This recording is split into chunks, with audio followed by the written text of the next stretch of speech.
నమస్కారం టీజీ5 news TV వార్తలకు స్వాగతం. ముందుగా వార్తల్లోని ముఖ్యాంశాలు. మడ అడవుల సంరక్షణపై పవన్ కళ్యాణ్ కీలక వ్యాఖ్యలు. పాత మడ అడవులను కాపాడటం, కొత్త వాటిని పెంచడం ప్రభుత్వ లక్ష్యమన్న పవన్. రాష్ట్ర తీర ప్రాంతానికి మడ అడవుల రక్షణ గోడ లాంటివన్న డిప్యూటీ సీఎం. 700 హెక్టార్లలో మడ అడవుల అభివృద్ధి పనులు చేపట్టామని వెల్లడి. ఉర్దూ యూనివర్సిటీ భూముల అంశం ప్రభుత్వంపై కేటీఆర్ ఆగ్రహం. ఉర్దూ వర్సిటీ భూములకు సంబంధించి ప్రభుత్వం నోటీసులు. నందినగర్ లో విద్యార్థులతో సమావేశమైన కేటీఆర్. కాంగ్రెస్ ప్రభుత్వం సీరియల్ స్నాచర్ గా వ్యవహరిస్తుందని వ్యాఖ్య. సికింద్రాబాద్ గుర్తింపును దెబ్బతీసే కుట్ర జరుగుతోందన్న తలసాని శ్రీనివాస్ యాదవ్. సికింద్రాబాద్ ను ప్రత్యేక కార్పొరేషన్ గా ఏర్పాటు చేయాలన్న తలసాని 11వ తేదీన కీలక సమావేశం నిర్వహిస్తామని ప్రకటన. 17న భారీ ర్యాలీ నిర్వహిస్తామన్న తలసాని. తెలంగాణలో రికార్డు స్థాయిలో వరి పంట పండుతోందన్న మంత్రి ఉత్తమ్. భద్రాద్రి జిల్లాలో 50% రాయితీపై వ్యవసాయ పరికరాలు పంపిణీ. పంటలకు రసాయనాల వాడకంతో ఆరోగ్యం దెబ్బతినే పరిస్థితి ఉందని వ్యాఖ్య. ప్రకృతి వ్యవసాయంపై రాష్ట్ర ప్రభుత్వం దృష్టి సారించింది అన్న మంత్రి ఉత్తమ్ కుమార్. సుజన్ మెడికేర్ నిరుద్యోగ యువతకు ఉపాధి కల్పిస్తోందన్న సీఎం రేవంత్ రెడ్డి. పెట్టుబడులకు లాభం వచ్చేలా ప్రభుత్వ ప్రణాళికలున్నాయని వెల్లడి. రంగారెడ్డి జిల్లా రావిర్యాలలో సుజన్ మెడికేర్ సంస్థ ప్రారంభోత్సవంలో మాట్లాడిన సీఎం రేవంత్ రెడ్డి. రావిర్యాలలోని టీజీఐఏసీ ఈ సిటీలో సుజన్ మెడికేర్ సంస్థ నూతన తయారీ యూనిట్ ను ముఖ్యమంత్రి రేవంత్ రెడ్డి ప్రారంభించారు. ఈ సందర్భంగా ఆయన మాట్లాడుతూ సుజన్ మెడికేర్ లాంటి పరిశ్రమలు నిరుద్యోగ యువతకు పెద్ద ఎత్తున ఉద్యోగ అవకాశాలు కల్పిస్తున్నాయని అన్నారు. పెట్టుబడులకు లాభం వచ్చేలా ప్రభుత్వం స్పష్టమైన ప్రణాళికలతో ముందుకు సాగుతోందని తెలిపారు. పెట్టుబడులకు అనుకూలమైన వాతావరణం తెలంగాణలో ఉందని, దానికి తగిన విధంగా పాలసీలు రూపొందిస్తున్నామని చెప్పారు. హైదరాబాద్ నగరం ప్రపంచ నగరాలతో పోటీ పడే స్థాయికి చేరిందని, ప్రపంచవ్యాప్తంగా పెద్ద కంపెనీలకు భారతీయులే సీఈఓలుగా ఉన్నారని గుర్తు చేశారు. ఫార్మా రంగం వేగంగా అభివృద్ధి చెందడం వల్ల ప్రపంచం హైదరాబాద్ వైపు చూస్తుందన్నారు. నిరుద్యోగ సమస్యకు పరిష్కారం కావాలంటే ప్రైవేట్ రంగాన్ని ప్రోత్సహించాల్సిన అవసరం ఉందని సీఎం స్పష్టం చేశారు. దర్శకమైన ప్రణాళికలని పెట్టుబడులను ఆకర్షించడానికి ఈ దేశంలో ఉండే ఇతర నగరాలతో పోటీ పడడం కాదు, ప్రపంచంలో ఉండే గొప్ప నగరాలు గొప్ప దేశాలతో ఈరోజు తెలంగాణ పోటీ పడాలనుకుంటుంది. పదే పదే చర్చలలో ఆంధ్రప్రదేశ్తోనో, కర్ణాటకతోనో, మహారాష్ట్రతోనో, తమిళనాడుతోనో, లేకపోతే ఢిల్లీలో ఉండే గుర్గావ్తోనో తెలంగాణ పోటీ పడుతుంది అన్న చర్చ జరుగుతుంది. ఆ చర్చకు పులి స్టాప్ పెట్టి ఈరోజు జపాన్, జర్మన్, సౌత్ కొరియా లాంటి దేశాలతో, సింగపూర్, టోక్యో, న్యూయార్క్ లాంటి నగరాలతో పోటీ పడాలని ఈరోజు తెలంగాణ రాష్ట్ర ప్రభుత్వం ఆలోచన చేస్తుంది. ఈరోజు తెలంగాణలో ఐఎస్బి, నల్సార్ యూనివర్సిటీ, ట్రిపుల్ ఇలాంటి మంచి యూనివర్సిటీలు, నాలెడ్జ్ హబ్ ఈరోజు తెలంగాణలో ఉంది. ఈరోజు పరిశ్రమలకు అనుకూలమైన పరిస్థితులు, ప్రభుత్వ విధానాలు అందుబాటులో ఉన్నాయి. అందుకే ఈరోజు Telangana wanted to rise, Telangana wanted to compete with New York, South Korea or other countries. అందులో భాగంగా ఈరోజు ఇలాంటి యంగ్ ఎంటర్ప్రెనర్స్ ప్రారంభించే యూనిట్స్ని తెలంగాణ రాష్ట్ర ప్రభుత్వము సంపూర్ణంగా మద్దతు ఇచ్చి ప్రోత్సహించి ప్రభుత్వం నుంచి అవసరమైన అనుమతులను సరైన సమయంలోనే వాళ్ళకి ఇచ్చే విధంగా మీ భూమి మీ హక్కు కార్యక్రమంలో భాగంగా ప్రభుత్వ రాజముద్రతో కొత్త పట్టాదారు పాస్ పుస్తకాల పంపిణీ సందర్భంగా ముఖ్యమంత్రి చంద్రబాబు నాయుడు అధికారులపై తీవ్ర అసంతృప్తి వ్యక్తం చేశారు. రైతు పట్టా పాస్బుక్స్ పంపిణీలో నిర్లక్ష్యం వహించడాన్ని ఆయన తీవ్రంగా తప్పుపట్టారు. ప్రభుత్వ ఉద్దేశాలకు విరుద్ధంగా వ్యవహరిస్తే సహించేది లేదని హెచ్చరించారు. ఇంకోసారి ఇలాంటి తప్పిదాలు జరిగితే కఠిన చర్యలు తప్పవని స్పష్టం చేశారు. రైతులకు సంబంధించిన అంశాల్లో అలసత్వం ప్రదర్శించడం అన్యాయమని అన్నారు. ఈ కార్యక్రమంలో ఎమ్మెల్యేలు, ఎంపీలు కూడా పూర్తి బాధ్యతతో వ్యవహరించాలని ఆదేశించారు. రైతుల హక్కుల పరిరక్షణే ప్రభుత్వ ప్రధాన లక్ష్యమని, అందులో ఎలాంటి రాజీ ఉండదని చంద్రబాబు స్పష్టం చేశారు. వ్యవస్థలో జవాబుదారీతనం తీసుకురావడమే ఈ హెచ్చరికల ఉద్దేశమని ఆయన వ్యాఖ్యానించారు. ఎన్నికల ముందు నేను మాట్లాడాను. నేను ఆ రోజు చెప్పాను, తప్పు చేస్తున్నారని ఆనాటి ప్రభుత్వంలో ఉండే ముఖ్యమంత్రికి, పార్టీకి హెచ్చరించాను. సున్నితమైన సమస్యతో తలగొక్కుంటే మసైపోతారని కూడా చెప్పా. లెక్క పెట్టుకోవాలా. అహంకారం కళ్లపైకెక్కి ఎంతవరకు పోయిందంటే మీ తల్లో మీ తండ్రో మీ తాత ముత్తాతలు ఇచ్చిన ఆస్తికి ఆయన ఫోటో వేసుకోవడం ఇది ఎక్కడ చౌర్యం నాకైతే అర్థం కాల. ఇంకో పక్కన మీరు ఒకసారి చూస్తే మీ భూమి మీరు ఆ పొలంలో పోయి చూస్తే అక్కడ రాళ్లన్నీ సర్వే రాళ్లు పెట్టి ఆ సర్వే రాళ్లకు బొమ్మ వేసుకోవడం ఇది ఎక్కడ క్రేజో నాకైతే ఇప్పుడు కూడా అర్థం కావడంలా. ఏంటిది ఈ విచిత్రమైన ఆలోచన విధానం? ఇంకొక పక్కన మీ భూమి కంప్యూటరైజ్ చేసి ల్యాండ్ టైటిలింగ్ యాక్ట్ తీసుకొచ్చాడు, ఒక చట్టాన్ని తీసుకొచ్చాడు. ఆ చట్టాన్ని తీసుకొచ్చి ఆ చట్టానికి అధిపతుల్ని ప్రైవేటు వ్యక్తులు పెట్టారు, గవర్నమెంట్ వాళ్ళు కాదు, ఎంఆర్ఓ కాదు. ఆయనకు నచ్చిన వాళ్ళని పెట్టుకోవడానికి పెత్తనం చేయడానికి ఆయన మనుషులు పెట్టుకున్నాడు. అంటే మీ భూమి ఆయన చేతిలో పెట్టుకుని ఆయన మనుషుల ద్వారా పెత్తనం చేసి మిమ్మల్ని కంట్రోల్ చేయాలనుకున్నాడు. నేను చెప్పి వినకపోతే నేను ఆ రోజు ల్యాండ్ టైటిలింగ్ యాక్ట్ ని పట్టాదారు పాస్ పుస్తకాన్ని దగ్ధం చేసే పరిస్థితికి వచ్చాను. మీరు అందరూ చూసుంటారు. అలాంటి పరిస్థితి తీసుకొచ్చాడు. నేను ఒకే మాట చెప్పాను, ఇంకో పక్క మీ భూములు ఆయన సొంత మనుషులు కంప్యూటర్లో పెట్టుకొని ఎక్కడ అమెరికాలో పెట్టుకున్నారు. ఏం తమ్ముళ్ళు ఊహించారా నేను అడుగుతున్నా. ఒకవేళ గాని ఎలక్షన్ లో తెలుగుదేశం ఎన్డీఏ కూటమి రాకపోయింటే మీ భూములు గోయిందా గోయిందా, అవునా కాదా? ప్రభుత్వ భూములను లాక్కోవడం కాంగ్రెస్ ప్రభుత్వానికి కొత్తేమీ కాదని, రాష్ట్రంలో ప్రభుత్వం సీరియల్ స్నాచర్ గా వ్యవహరిస్తోందని బీఆర్ఎస్ వర్కింగ్ ప్రెసిడెంట్ కేటీఆర్ తీవ్ర విమర్శలు చేశారు. హైదరాబాద్ నందినగర్ లోని తన నివాసంలో మౌలానా ఆజాద్ నేషనల్ ఉర్దూ యూనివర్సిటీ విద్యార్థులతో ఆయన సమావేశమయ్యారు. ఈ సందర్భంగా యూనివర్సిటీకి చెందిన 50 ఎకరాల భూమిపై ప్రభుత్వం చేస్తున్న చర్యలపై చర్చించారు. విద్యా సంస్థల భూములను లక్ష్యంగా చేసుకుని ప్రభుత్వం కుట్రలు చేస్తుందని ఆరోపించారు. విద్యార్థుల భవిష్యత్తుతో ఆడుకోవడం తగదని హెచ్చరించారు. యూనివర్సిటీల అభివృద్ది కోసం భూములను కాపాడాల్సిన బాధ్యత ప్రభుత్వానిదేనని కేటీఆర్ స్పష్టం చేశారు. ఇలాంటి చర్యలను బీఆర్ఎస్ తీవ్రంగా వ్యతిరేకిస్తుందని తెలిపారు. మౌలానా యూనివర్సిటీలో కూడా నేను ఇవాళ పిల్లలందరికీ చెప్పాను, సరే ఈ గవర్నమెంట్ ఎట్లాగో వీళ్ళు గుంజుకునేటోళ్ళు తప్ప ఇచ్చేటోళ్ళు కాదు, కాబట్టి వాళ్ళకి ఏం చెప్పిన నేనంటే మళ్ళీ తిరిగి 2-2.5 ఏళ్లలో కేసీఆర్ గారి ప్రభుత్వం వస్తది. వచ్చిన తర్వాత ఇదే యూనివర్సిటీలో ఆ ల్యాండ్ లోనే ఎక్స్పాన్షన్ కి కావాల్సిన డబ్బులు కూడా అవసరమైతే స్టేట్ గవర్నమెంట్ నుంచి మేమిచ్చి మీకు అండగా నిలబడతాం. Future expansion also we will take responsibility if the central government does not act. We will add infrastructure, we will come back and we'll stand by the students. And in this fight, I wish them the best. We are with you. We'll raise our voice in all forums. We'll raise our voice in Rajya Sabha where we have representation. We'll also come with you to Delhi if need be. Delhi bhi aayenge aur union government se bhi sawal karenge ki kyun kar rahe ho aap ye sab. తీర ప్రాంత భద్రత, పర్యావరణ పరిరక్షణలో మడ అడవుల ప్రాధాన్యత ఎంతో కీలకమని AP deputy CM Pawan Kalyan స్పష్టం చేశారు. రాష్ట్ర అటవీ పర్యావరణ శాఖ ఆధ్వర్యంలో విజయవాడలో నిర్వహించిన మడ అడవుల పెంపుదల, సుస్థిర ఆదాయం అంశంపై జాతీయ స్థాయి వర్క్ షాప్ లో ఆయన ముఖ్య అతిథిగా పాల్గొన్నారు. సముద్రపు అలలు, తుఫాన్లు, ప్రకృతి వైపరీత్యాల నుంచి తీరాన్ని కాపాడే సహజ రక్షణ కవచం మడ అడవులేనని అన్నారు. 1052 కిలోమీటర్ల పొడవైన ఏపీ తీర ప్రాంతానికి ఇవి రక్షణ గోడ లాంటివని పేర్కొన్నారు. గోదావరి, కృష్ణా డెల్టా ప్రాంతాల్లో తుఫాన్ల ప్రభావం ఎక్కువగా ఉండటంతో అక్కడ మడ అడవుల విస్తరణ అత్యవసరమని స్పష్టం చేశారు. పాత మడ అడవులను కాపాడటం, కొత్తగా పెంచడం ప్రభుత్వ ప్రధాన లక్ష్యమన్నారు.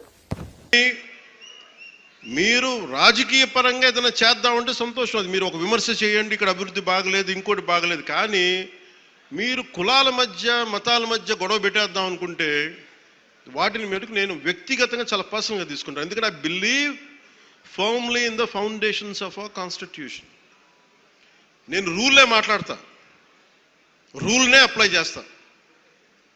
అది దయచేసి ఉన్నతాధికారులందరూ, అది మీరు కలెక్టర్ గారు కావచ్చు, ఎస్పీ గారు కావచ్చు, మీరు ప్లీజ్ అది మీరు చాలా ఫర్మ్గా అప్లై చేయండి. అది నేను స్వయాన ముఖ్యమంత్రి గారే మేము తప్పు చేసినా మాకు కూడా అప్లై చేయండి అని మేము శాసనసభలో చెప్పి we are bounded by that word. అందుకని ఎవ్వరు కూడా వ్యవస్థకు అతీతులు కాదు, నాతో సహా. అందుకని దాని దృష్టిలో మేము వ్యవస్థకు లోబడి ఉంటాం, మేము వ్యవస్థకు లోబడి రెచ్చగొడతామంటే దానిని ఎలా హ్యాండిల్ చేయాలో, ఎందుకంటే అక్కడ దాకా దృష్టి పెట్టలే, చాలా సంయమనంతో ఉన్నాను నేను. మీరు పిఠాపురంకు వచ్చి గొడవలు పెడతామంటే నేను ఇక్కడ కూర్చొని మొత్తం ఏరేస్తాను, అందరిని గుర్తుపెట్టుకోండి.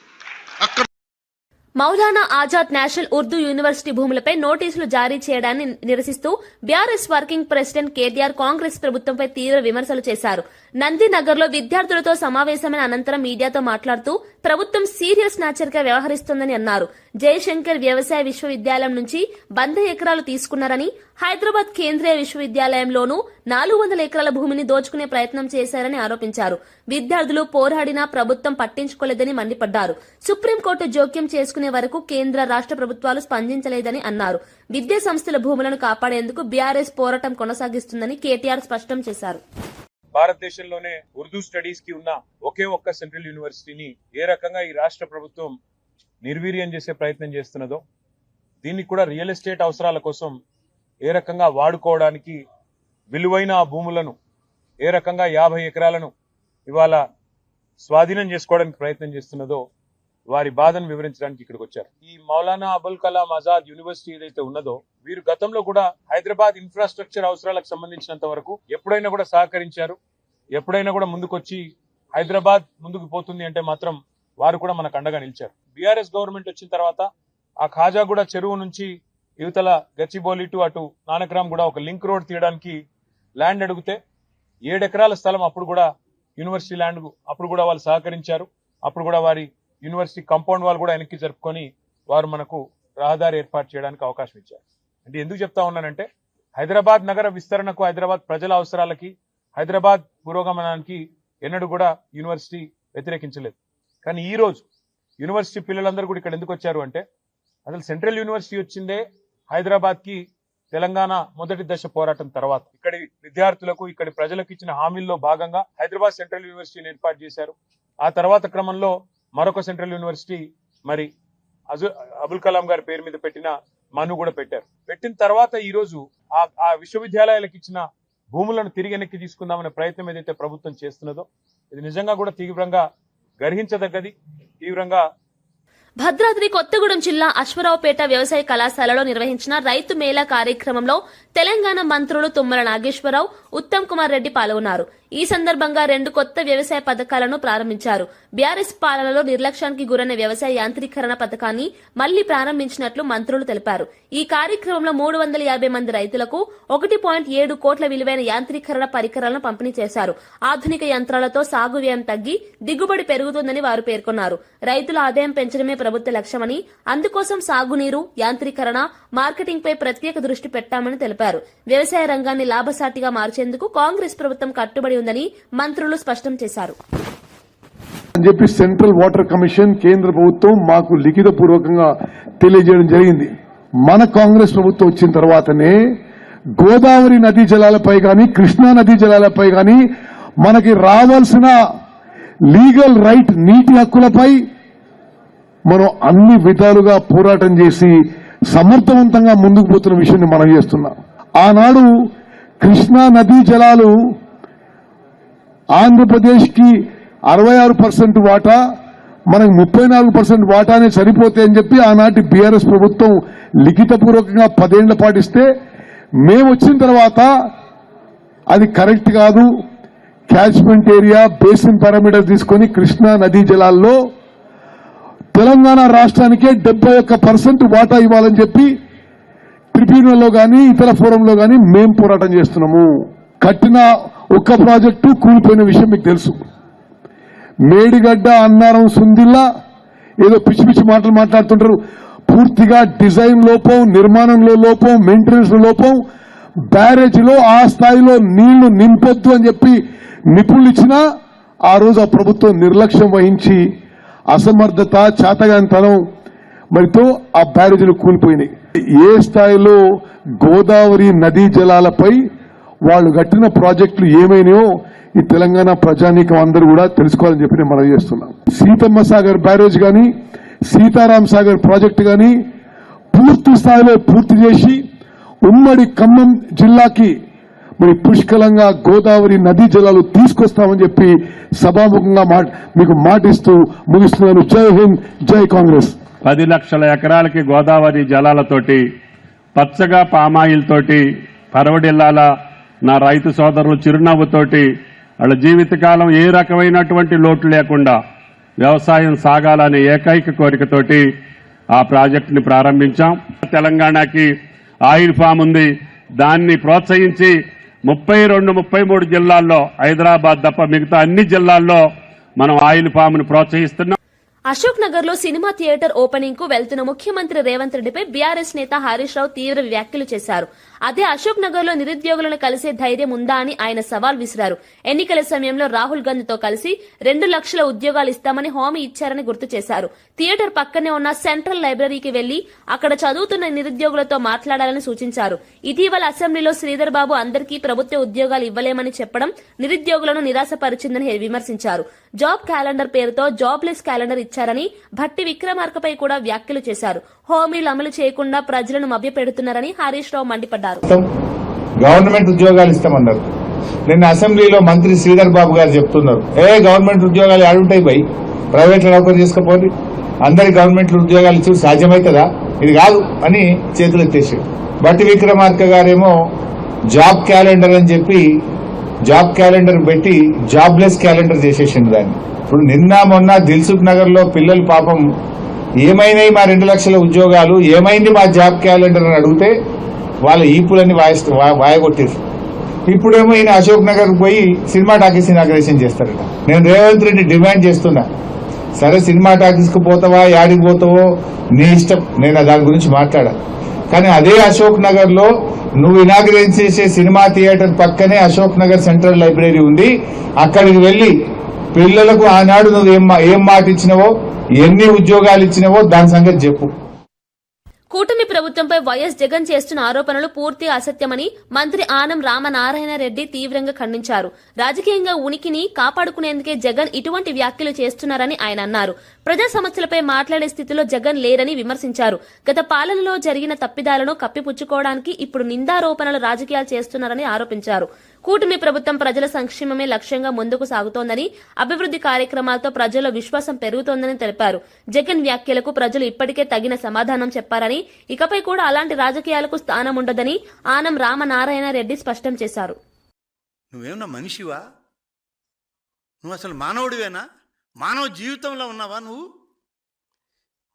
ఇంత అవామనీయమైనటువంటి చేష్టలు నువ్వు చేస్తూ ఇంకా నా పార్టీ నేను వస్తే అంటున్నావు. ఏడ నువ్వు వచ్చేది? ఎక్కడ వస్తావు? నువ్వు రానియడానికి ప్రజలు సిద్ధంగా లేరు.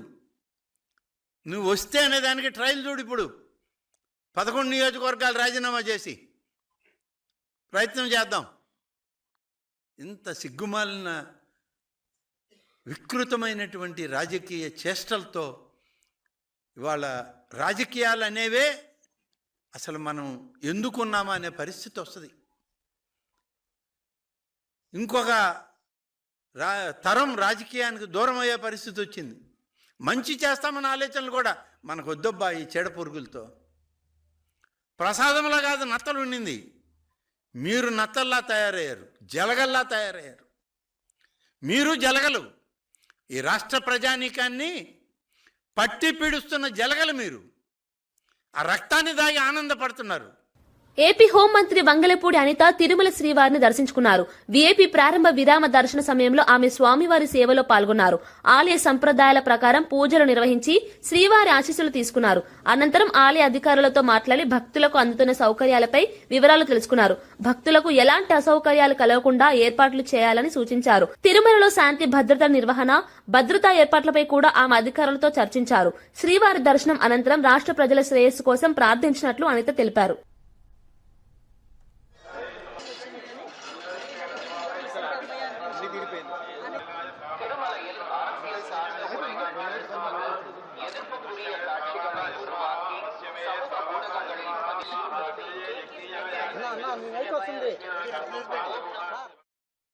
సమర్థవంతమైన నిర్వహణతో వైకుంఠ ద్వార దర్శనాలను విజయవంతంగా పూర్తి చేసినట్లు టీటీడీ చైర్మన్ బీఆర్ నాయుడు తెలిపారు. భక్తులకు ఎలాంటి ఇబ్బందులు కలగకుండా అన్ని ఏర్పాట్లు చేసినట్లు చెప్పారు. భద్రత, క్యూలైన్ నిర్వహణ, అన్న ప్రసాదాల పంపిణీ వంటి అంశాల్లో సమన్వయంతో పనిచేశామని వివరించారు. భారీ సంఖ్యలో భక్తులు తరలివచ్చినా ప్రశాంత వాతావరణంలో దర్శనాలు కొనసాగాయని పేర్కొన్నారు. సిబ్బంది, స్వచ్ఛంద సేవకుల కృషితో ఈ కార్యక్రమం విజయవంతమైందని అన్నారు. భవిష్యత్తులో కూడా భక్తులకు మెరుగైన సేవలు అందించడమే లక్ష్యంగా టీటీడీ పనిచేస్తుందని బీఆర్ నాయుడు స్పష్టం చేశారు. ఇదే మొదటిసారి అందుబాటులో ఉన్న 128 గంటలు గంటల్లో దర్శన సమయంలో 164 గంటలు సామాన్య భక్తులకి కేటాయించడం జరిగింది. 10 రోజుల్లో శ్రీవారి ఉండి ఆదాయం 41,14,00,000 అనే లెక్కలు చూపిస్తున్నాయి. వివిధ విభాగాల సమన్వయంతో ఎప్పటికప్పుడు ఏఐ కమాండ్ కంట్రోల్ రూమ్ ద్వారా వెరీ చేసుకుంటూ పర్యవేక్షిస్తూ అధికారులు నిరంతరం ఎక్కడెక్కడ ఏమేం జరుగుతుందనేటువంటిది చూసి దానికి అనుగుణంగా ఏర్పాట్లు చేయడం జరిగింది. మాజీ సీఎం వైఎస్ జగన్ నిర్వహించిన మీడియా సమావేశంపై మంత్రి సత్యకుమార్ యాదవ్ తీవ్ర వ్యాఖ్యలు చేశారు. జగన్ మాట్లాడిన మాటలు పూర్తి అవగాహన లోపాన్ని ప్రతిబింబిస్తున్నాయని ఎద్దేవా చేశారు. ప్రభుత్వ విధానాలపై కనీస అవగాహన లేకుండా ఆరోపణలు చేయడం జగన్ కు అలవాటుగా మారిందని విమర్శించారు. ప్రజలకు వాస్తవాలు చెప్పకుండా అబద్దపు ప్రచారాలతో రాజకీయ లబ్ది పొందాలని చూస్తున్నారని మండిపడ్డారు. గతంలో అధికారంలో ఉన్నప్పుడు ప్రజా సమస్యలను పట్టించుకోని జగన్ ఇప్పుడు నీతులు చెప్పడం హాస్యాస్పదమని అన్నారు. కూటమి ప్రభుత్వం అభివృద్ది సంక్షేమం దిశగా ముందుకెళ్తుంటే జగన్ మాత్రం వ్యక్తిగత రాజకీయాలకే పరిమితమవుతున్నారని విమర్శించారు. ప్రజలు అన్నింటినీ గమనిస్తున్నారని ఇటువంటి వ్యాఖ్యలకు ఇకపై రాజకీయ ప్రాధాన్యం ఉండదని మంత్రి సత్యకుమార్ స్పష్టం చేశారు. గాని లేదా రాయలసీమ లిఫ్ట్ ఇరిగేషన్ విషయంలో గాని లేదా ఇతరత్ర అభివృద్ధి కార్యక్రమం రాష్ట్రానికి వస్తున్న పెట్టుబడుల విషయంలో గాని లేదా ఉపాధి అవకాశాల విషయంలో గాని ప్రతి దాని మీద కూడా జగన్మోహన్ రెడ్డి గారు ఒక అడ్డదిడ్డమైన వితండవాదం చేస్తూ తన అవగాహన రాహిత్యాన్ని ప్రజల ముందు ఆయనే ప్రదర్శించుకునే ప్రయత్నం నిన్న చేశారు. ఎక్కడ చూసినా కూడా నదీ పరివాహక ప్రాంతంలో వచ్చిన రాజధానిలో అభివృద్ధి చెందిన విషయం కూడా తెలిసిన విషయమే. తెలిసినప్పటికీ కూడా ప్రజల్ని తప్పుదోవ పట్టించే ప్రయత్నం ఎందుకు చేస్తున్నాడు? ఇవాళ అభివృద్ధి కార్యక్రమాలు ముందుకు పోతున్న నేపథ్యంలో ఇటువంటి అవాకులు చవాకులు పేలుతూ ఆయన తన కాళ్ళ కింద నేల కదలకుండా కాపాడుకునే ప్రయత్నం చేస్తున్నారు. తన పార్టీ నుంచి నాయకులు జారిపోకుండా కాపాడుకునే ప్రయత్నం చేస్తున్నారు. అనంతపురం జిల్లా పుట్టపర్తిలో పల్లె పండుగ కార్యక్రమంలో భాగంగా మినీ గోకులం షెడ్లను ప్రారంభించారు. ఈ కార్యక్రమంలో పుట్టపర్తి ఎమ్మెల్యే పల్లె సింధూరారెడ్డి, మాజీ మంత్రి డాక్టర్ పల్లె రఘునాథ్ రెడ్డి పాల్గొన్నారు. ఈ సందర్భంగా ఎమ్మెల్యే సింధూరారెడ్డి మాట్లాడుతూ రైతుల సంక్షేమమే కూటమి ప్రభుత్వ ప్రధాన లక్ష్యమని చెప్పారు. ప్రభుత్వ గోకులాల ద్వారా పశువులకు పూర్తి రక్షణ కల్పించడమే కాకుండా పాడి రైతులకు ఆర్థిక భరోసా అందుతుందని తెలిపారు. గ్రామీణ ఆర్థిక వ్యవస్థను బలోపేతం చేయడంలో పశు సంరక్షణ కీలక పాత్ర పోషిస్తుందని పేర్కొన్నారు. పల్లె పండుగ వంటి కార్యక్రమాల ద్వారా రైతుల విశ్వాసం పెరుగుతోందని, భవిష్యత్తులో మరిన్ని సంక్షేమ కార్యక్రమాలు అమలు చేస్తామని హామీ ఇచ్చారు. అంటే 23,000 మిగతాదంతా కూడా సబ్సిడీ కింద ప్రభుత్వం నుంచి రావడం జరుగుతుంది. ఇలా చాలా మంది ఫార్మర్స్ మంచి కాంట్రిబ్యూషన్ ద్వారా చాలా షెడ్స్ కట్టుకుని క్యాటిల్ రేరింగ్ వైపు చూపాలని థ్యాంక్ యూ. రైతులకు సహాయం చేయాలని ఆలోచన చేత గోకులాలు ఇవ్వడం జరిగింది. దాదాపు 230 పైచీలు గోకులాలు శాంక్షన్ చేసినాము. రెండో దశలో కూడా కొన్ని శాంక్షన్ చేయబోతున్నాము. పెమరకుండపల్లి తాండాలో శంకర్ నాయక్ అనే వ్యక్తికి 2,30,000తో ఈ మంచి క్యాటర్ షెడ్ ఇచ్చాము. ఇది రైతులకు చాలా ఉపయోగకరంగా ఉంటుంది. ఎందుకంటే పశువులు ఉంచుకోవడానికి, దానికి మేత గీత ఇవ్వడానికి, దాన్ని కాపాడుకోవడానికి షెడ్లు చాలా చాలా ఉపయోగపడతాయి. ఒక అదృష్టం ఏమంటే పక్కన నీటి తొట్టు కూడా ఉంది. అది కూడా ఈ మధ్యకాలంలో శాంక్షన్ చేశాము. రైతులకు అన్ని విధాలు ఉపయోగపడే ఆలోచన చేత ఈ స్కీము ఉపాధి హామీ పథకంలో ప్రవేశపెట్టాం. చాలామంది ఉపయోగించుకున్నారు. చాలా సంతోషకరమైంది. ఈ ప్రభుత్వం వచ్చిన తర్వాత ప్రతి ఒక్క విషయంలోనూ రైతులకు ఏ విధంగా సాయం చేయాలి ఆలోచన చేసుకోవచ్చు. దానిలో భాగంగానే ఈ క్యాటర్ షెడ్ ఇచ్చినామని సందర్భంగా గతంలో అవినీతికి పాల్పడ్డదని ఆరోపించిన కేబీసీ కంపెనీకి 400 కోట్ల ప్రాజెక్టులు ఎందుకు ఇచ్చారంటూ సీఎం రేవంత్ రెడ్డిపై విమర్శలు వెల్లువెత్తుతున్నాయి. బీఆర్ఎస్ నేతలు ఈ అంశాన్ని ప్రస్తావిస్తూ ఒకప్పుడు కేబీసీ కంపెనీని కేటీఆర్ బినామీ సంస్థగా పేర్కొంటూ రేవంత్ రెడ్డి తీవ్రంగా విమర్శించారని గుర్తు చేశారు. అప్పట్లో ప్రెస్ మీట్లలో నోటికొచ్చినట్లు మాట్లాడిన రేవంత్ ఇప్పుడు అదే కంపెనీకి భారీ ప్రాజెక్టులు ఇవ్వడం ఏమిటని ప్రశ్నించారు. రాజకీయ ప్రయోజనాల కోసమే అప్పట్లో ఆరోపణలు చేశారా, లేక ఇప్పుడు మౌనంగా ఉండటానికి కారణాలున్నాయా అంటూ విమర్శకులు నిలదీస్తున్నారు. ఈ వ్యవహారంపై సీఎం స్పష్టమైన సమాధానం చెప్పాలని డిమాండ్ చేస్తున్నారు. ప్రభుత్వ పారదర్శకతపై అనుమానాలు తలెత్తుతున్నాయని ప్రతిపక్షం ఆరోపిస్తుంది. Address 3/308 YMR colony, Proddatur, Kadapa. ఇది దీని అడ్రస్. కేసీ పుల్లయ్య కంపెనీ కేటీఆర్తో చేరంగానే కేపీసీ ప్రాజెక్ట్స్ లిమిటెడ్ అయింది. దీని రిజిస్టర్డ్ అడ్రస్ విజయవాడ. దీన్ని నమోదు చేసుకున్న అడ్రస్సు ప్రొద్దుటూరు కడప జిల్లా. అతని పేరు అనిల్ కుమార్ కామిశెట్టి. ఇతనిలో ఉన్న గొప్పతనం ఏంటంటే ఇతను ఆర్కిటెక్టో ఇంజనీరో లేకపోతే అద్భుత కళాఖండాలను సృష్టించే మంచి ఏమంటారు ఆర్టిస్టో కాదు. కేటీఆర్ క్లాస్మేట్ ఫ్రెండు శ్రీధర్ తేలుకుంట్ల అని ఒక సేటు ఉన్నాడు. ఆ సేటుకు అత్యంత సన్నిహితుడు. కేటీఆర్ అత్యంత సన్నిహిత మిత్రుడు తేలుకుంట్ల శ్రీధర్. ఆ తేలుకుంట్ల శ్రీధర్కు కావాల్సినోడే అనిల్ కుమార్ కామిశెట్టి. ఆ శెట్టి ఈ శెట్టి కలిసి ఒక వ్యూహాన్ని చేసి ఈ టెండర్ దక్కించుకున్నారు. కేసీ పుల్లయ్య ఒకప్పుడు ఈయన పేరు. సో ఇట్లా ఆ వ్యూహం ఈ వ్యూహం రచించి రేవంత్ రెడ్డి గారు కథలు చెప్పి కాంట్రాక్టులు వచ్చిందాన్న కూడా కేటీఆర్కి ముడిగట్టి ఇగో కేటీఆర్ గారి బినామీ, కేటీఆర్ గారి స్నేహితులకు స్నేహితులు అని తలా తోక లేకుండా స్క్రిప్టులు రచించి ఆ స్క్రిప్టులను ఇవాళ కూడా ఇప్పటికీ కూడా ఎవరన్నా ఇక కేటీఆర్ గారి మీదనో కేసీఆర్ గారి మీదనో బురద జల్లాలనంటే ఆ రేవంత్ రెడ్డి గారి లైబ్రరీ నుంచి ఆ స్క్రిప్ట్ ఉంది కదా, ఆ స్క్రిప్ట్ని బయటికి తీయండి అని లేటెస్ట్గా ఇవాళ కూడా వాడుతున్నారు. ఇవాళ ఈరోజు దీన్ని చెప్పడానికి కారణం ఏంటంటే ఇగోండి ఇదే ఆ అనిల్ కుమార్ కామిశెట్టి గారు. పక్కన కేటీఆర్ గారు కాదు కదా వీరు, అనుముల తిరుపతి రెడ్డి గారు. రేవంత్ రెడ్డి గారి సోదరులు అనుముల తిరుపతి రెడ్డి గారితోని రేవంత్ రెడ్డి గారు అన్న కేపీసీ ప్రాజెక్ట్స్ యొక్క యజమాని. మరి కేటీఆర్ గారి బెనామీ అయితే, కేటీఆర్ గారి సన్నిహితులైతే తిరుపతి రెడ్డి గారితో ఇంత సాన్నిహిత్యంగా ఉన్నారేంటిది? కథ ఏంటిదంటే విజయవాడ ఇంద్రకీలాద్రిపై కొలువై ఉన్న శ్రీ కనకదుర్గమ్మను అవధూత దత్త పీఠాధిపతి గణపతి సచ్చిదానంద స్వామి దర్శించుకున్నారు. ఆలయానికి చేరుకున్న స్వామికి ధర్మకర్తల మండలి చైర్మన్ బొర్రా రాధాకృష్ణ, కార్యనిర్వహణాధికారి వికే సీనానాయక్ ఘన స్వాగతం పలికారు. అనంతరం స్వామి అమ్మవారిని దర్శించుకుని ప్రత్యేక పూజలు నిర్వహించారు. ఈ సందర్భంగా ఆలయ ఆచారాలు, సంప్రదాయాల గురించి అధికారులు వివరించారు. స్వామి అమ్మవారి ఆశీస్సులతో ప్రజలందరికీ శాంతి, శ్రేయస్సు కలగాలని ఆకాంక్షించారు. స్వామి దర్శనంతో ఆలయ ప్రాంగణ భక్తులతో నిండిపోయింది. ఈ కార్యక్రమం భక్తుల్లో ఆధ్యాత్మిక ఉత్సాహాన్ని పెంచింది. అమ్మవారు అన్ని విఘ్నాలు నివారణ చేయటానికి, ప్రపంచానికే మంచిది చేయటానికి కృష్ణా నదీ తటకంలో ఉండేటువంటి జగన్మాత ఈ ఇంద్రకీలాద్రి పర్వతంలో ఆ జగన్మాత వెలసింది.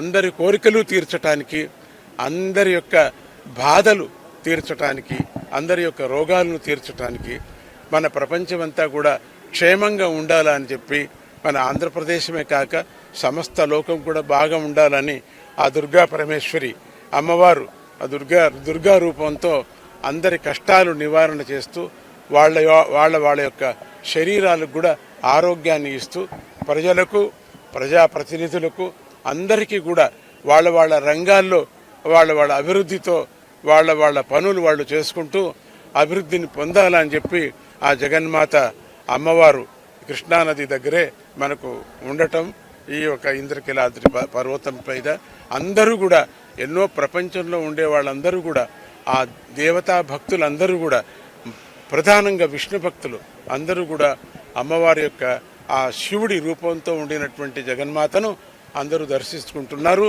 మరి భవానీ మాల అనే ధారణ వ్రత దీక్ష కూడా నేను ప్రారంభం చేసిన జ్ఞాపకం నాకు ఇప్పుడు వస్తున్నది. నాకు ఎన్నో ఏళ్ల కిందట వాళ్ళు కూడా ఇంకా ముందు తీవ్రతగా ఆ వ్రతాన్ని చేస్తున్నారని తెలిసి చాలా సంతోషపడ్డాను. చాలా సంతోషం. అమ్మవారు వాళ్లకు, ఈ భవానీ వ్రతం వాళ్లకు అందరికీ మంచి చేయని. వార్తలు ముగించే ముందు ముఖ్యాంశాలు మరోసారి. మడ అడవుల సంరక్షణపై పవన్ కళ్యాణ్ కీలక వ్యాఖ్యలు. పాత మడ అడవులను కాపాడటం, కొత్త వాటిని పెంచడం ప్రభుత్వ లక్ష్యమన్న పవన్. రాష్ట్ర తీర ప్రాంతానికి మడ అడవుల రక్షణ గోడ లాంటివన్న డిప్యూటీ సీఎం. 700 హెక్టార్లలో మడ అడవుల అభివృద్ధి పనులు చేపట్టామని వెల్లడి. ఉర్దూ యూనివర్సిటీ భూముల అంశం ప్రభుత్వంపై కేటీఆర్ ఆగ్రహం. ఉర్దూ వర్సిటీ భూములకు సంబంధించి ప్రభుత్వం నోటీసులు. నందినగర్లో విద్యార్థులతో సమావేశమైన కేటీఆర్. కాంగ్రెస్ ప్రభుత్వం సీరియల్ స్నాచర్ గా వ్యవహరిస్తుందని వ్యాఖ్య. సికింద్రాబాద్ గుర్తింపును దెబ్బతీసే కుట్ర జరుగుతోందన్న తలసాని శ్రీనివాస్ యాదవ్. సికింద్రాబాద్ ను ప్రత్యేక కార్పొరేషన్ గా ఏర్పాటు చేయాలన్న తలసాని 11వ తేదీన కీలక సమావేశం నిర్వహిస్తామని ప్రకటన. 17న భారీ ర్యాలీ నిర్వహిస్తామన్న తలసాని. తెలంగాణలో రికార్డు స్థాయిలో వరి పంట పండుతోందన్న మంత్రి ఉత్తమ్. భద్రాద్రి జిల్లాలో 50% రాయితీపై వ్యవసాయ పరికరాలు పంపిణీ, పంటలకు రసాయనాల వాడకంతో ఆరోగ్యం దెబ్బతినే పరిస్థితి ఉందని వ్యాఖ్య. ప్రకృతి వ్యవసాయంపై రాష్ట్ర ప్రభుత్వం దృష్టి సారించింది అన్న మంత్రి ఉత్తమ్ కుమార్. సుజన్ మెడికేర్ నిరుద్యోగ యువతకు ఉపాధి కల్పిస్తోందన్న సీఎం రేవంత్ రెడ్డి. పెట్టుబడులకు లాభం వచ్చేలా ప్రభుత్వ ప్రణాళికలున్నాయని వెల్లడి. రంగారెడ్డి జిల్లా రావిర్యాలలో సుజన్ మెడికేర్ సంస్థ ప్రారంభోత్సవంలో మాట్లాడిన సీఎం రేవంత్ రెడ్డి. ఇవి ఈనాటి వార్తా విశేషాలు. మరో బులెటిన్లో మళ్ళీ కలుద్దాం. నమస్కారం.